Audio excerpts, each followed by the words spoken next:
দেখেছো বাবা, আজ আমাকে একটা ছেলে দেখতে আসবে আর আজই কাজের মাসিটা আসতে দেরি করছে। ঘর বাড়ির একই অবস্থা। মায়ের শরীরটা ভীষণ খারাপ, তাই আজ আমি কাজে এসেছি দিদিমণি। আজ আমাদের বাড়িতে একটা অতিথি আসবে, তুই নোংরা জামা পরে এসছিস। আসবো? এসো বাবা এসো। এই যা, ভেতরে গিয়ে কাজ কর। যা। থাক থাক থাক, সেই ছোট্টবেলা থেকে তোমার সাথে আমার মেয়ের বিয়ের কথা বলে রেখেছিল তোমার বাবা। জানি মন্ত্রী মশাই, সেই জন্যই তো আপনি আমার বাবাকে পুলিশের চাকরিটা দিয়েছেন। দিদিমণি চা। ঠিক আছে, ওখানে রেখে দিয়ে যা, নোংরা জামা পরে এদিকে আসিস না। তুমি অমন ভাবে কথা বলছো কেন ওর সাথে? কাজের লোককে কাজের মতনই রাখতে হয়, নইলে মাথায় উঠে গেলে ওদেরকে আর নামানো যায় না। দাঁড়াও পুষ্কর, দুপুরে খেয়ে যাবে না?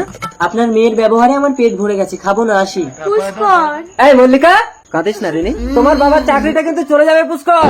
হ্যাঁ, এই কুলক্ষণী, তোর জন্য একটা ভালো পাত্র হাতছাড়া হয়ে গেল। বেরিয়ে যা আমাদের ঘর থেকে। দিদিমণি, আমাকে বের করে দেবেন না, আমার মায়ের ওষুধ কিনতে হবে। এই নে, এই 20 টাকা দিয়ে তুই আর তোর মা বিষ কিনে খেয়ে নিবি। যা বেরো আমাদের ঘর থেকে। তোর জন্য কি আমি চাকরিটা হারাবো? তুই একটা কাজের মেয়েকে পছন্দ করে এসেছিস, চল মন্ত্রী সাহেবের পায়ে ধরে ক্ষমা চাইবি। বাবা, তুমি নিজেকে বাঁচানোর জন্য ছেলেকে বলে দিচ্ছ? তুই এত বড় কথা বললি পুষ্কর, আজ থেকে আর আমি নিজের কথা ভাববো না রে। দিদি, আমার ছেলে আপনার মেয়েকে পছন্দ করেছে। সে তো আমার সৌভাগ্য। মল্লিকা, এবার আমি মরেও শান্তি পাবো রে। ও কথা বলতে নেই মা। চলুন মা, মল্লিকার সাথে আপনাকেও আমাদের বাড়িতে নিয়ে গিয়ে চিকিৎসা করব। দাঁড়াও, পোশাক খোল। এই, তুই একটা মন্ত্রীর গায়ে হাত তুললি?